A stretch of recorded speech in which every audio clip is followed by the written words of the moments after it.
कुछ साल पहले आया था कोविड, और उस कोविड में लोगों ने वो मंज़र देखा जो शायद हमारी पीढ़ी क्या, लेकिन हो सकता है आने वाली कई पीढ़ियां नहीं देख पाएंगी।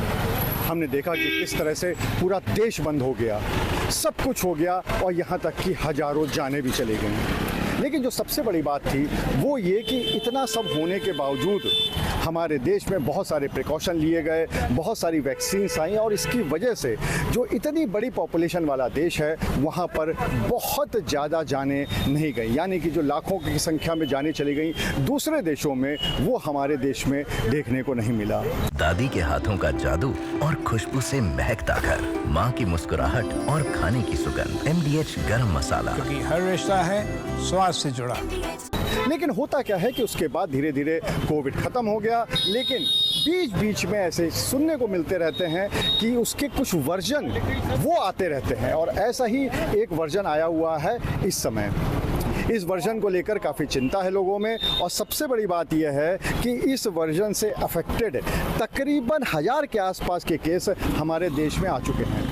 हालांकि सबसे बड़ी बात यह है कि इसके बावजूद जितने भी मरीज़ हैं उनकी जान पर कोई दिक्कत नहीं है, उनको कोई बहुत ज़्यादा परेशानी नहीं हो रही है। लेकिन ये जो यूनिकॉर्न का वर्जन है, इसको लेकर लोगों के मन में कुछ शंकाएं ज़रूर हैं। इस शंका को दूर कर दिया है IIT कानपुर ने, और वो दूर इस तरह से कर दिया है कि IIT कानपुर के प्रोफेसर मनींद्र अग्रवाल, उन्होंने कोविड के समय में सबसे बड़ी रिसर्च की थी, और उस रिसर्च की ही बदौलत पूरे दुनिया में वैक्सीन बनाई गई, और समय समय पर कोविड के बारे में पता चलता रहता है। प्रोफेसर मनींद्र अग्रवाल आज की तारीख में IIT कानपुर के डायरेक्टर हैं, और उन्होंने इस वर्जन को लेकर एक नई एडवाइजरी जारी करी है। उन्होंने बताया है कि इस पर बिल्कुल भी चिंता करने की ज़रूरत नहीं है।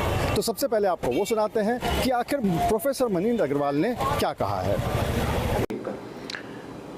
मैं दो बातें कहना चाहता हूँ। पहले तो ये कि अभी जो संख्या बढ़ती हुई दिख रही है, अभी भी देश की आबादी के हिसाब से नंबर बहुत कम है। तो इतने कम संख्या जब होती है तो गणितीय मॉडल उस पर ठीक से काम नहीं करते। तो अभी मॉडल के हिसाब से तो मैं कुछ नहीं कह सकता, लेकिन ये ज़रूर कह सकता हूँ कि क्योंकि ये ओमिक्रॉन का ही एक सब वेरिएंट है जो अब इस समय फैल रहा है, और पहले भी देखा गया है सन 2022 से लगातार बीच बीच में कोई सब वेरिएंट आके संख्या उसकी वजह से बढ़ने लगती थी, लेकिन कुछ समय बाद संख्या फिर कम हो जाती थी। तो मेरा अंदाज़ है कि इस बार भी वैसा ही होने वाला है, इसलिए कोई चिंता करने की बात नहीं है। एक खास प्रिकॉशन लेना होगा क्या, पहले जैसे आप अवगत कराते रहे हम लोगों को? नहीं, इसमें तो मुझे नहीं लगता कोई विशेष प्रिकॉशन की भी ज़रूरत है। जितनी सब रिपोर्ट्स आ रही हैं डॉक्टर्स की कि ये बहुत ही माइल्ड वेरिएंट है, कि इससे ज़्यादा तबीयत ख़राब नहीं होती, तो इसको साधारण फ्लू की तरह समझें, और जो प्रिकॉशन लेते हैं फ्लू के वही लें।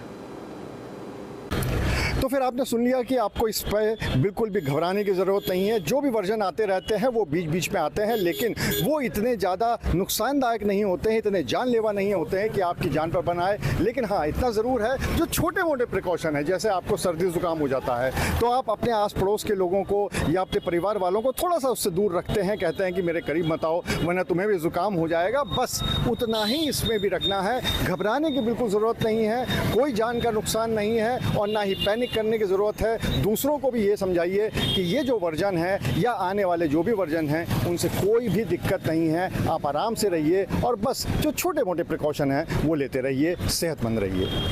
अनुराग अग्रवाल, TV9 कानपुर। ये है सीक्रेट रेसिपी MDH का जीरा सब्ज जलजीरा मसाला।